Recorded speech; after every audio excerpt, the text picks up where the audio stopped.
If you're looking to find out how to practice Naukasana in the best way possible, this video is for you.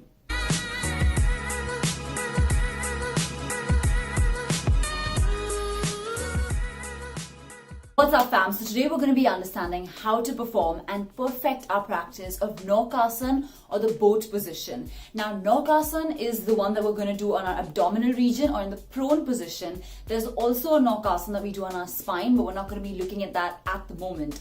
So let's get down into understanding what Naukasana is all about.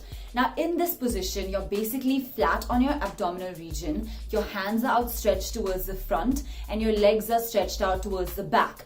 And the core region that gets engaged is literally your core and your abdominal region as well as your hip girdle that gets really engaged in this asana. Now, one of the reasons that we practice this asana is to make sure that our blood circulation improves, but also to improve our spinal adaptability and flexibility along with core muscle strength building. So let's get into understanding now how to actually perform this practice. Before we get into understanding how to actually perform this practice, there are a few things that you need to keep in mind. Number one, you need to do the practice as slowly, as steadily as possible, and with an experience of internal joy.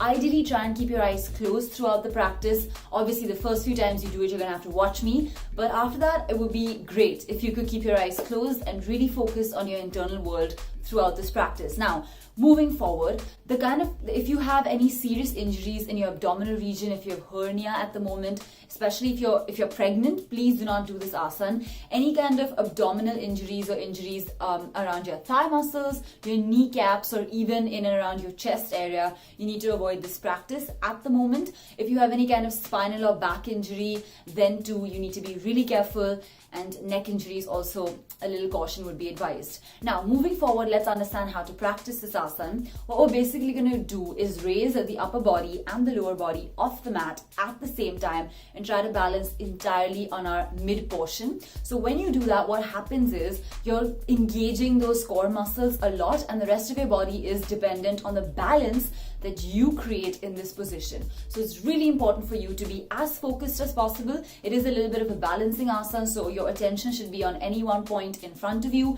and most of your focus should be in just maintaining the practice for as many seconds as you can. Now, once you finish doing this practice and you feel that you're ready to come back down, you're just going to slowly exhale and start to return to the mat, lowering your upper body and your lower body. Now, one more thing to keep in mind is ideally you should try and be in the straight line. I know that there's a tendency to form a U, which isn't exactly necessarily Naukasana. We're trying to be more straight in this practice.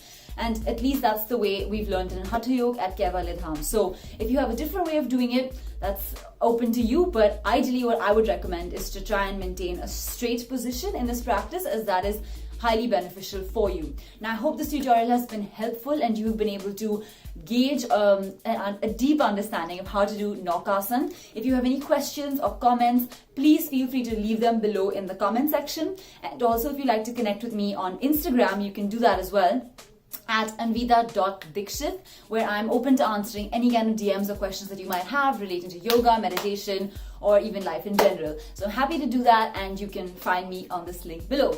Apart from that, I hope you have a beautiful week ahead, and I will see you next week with another video. So until then, keep blasting.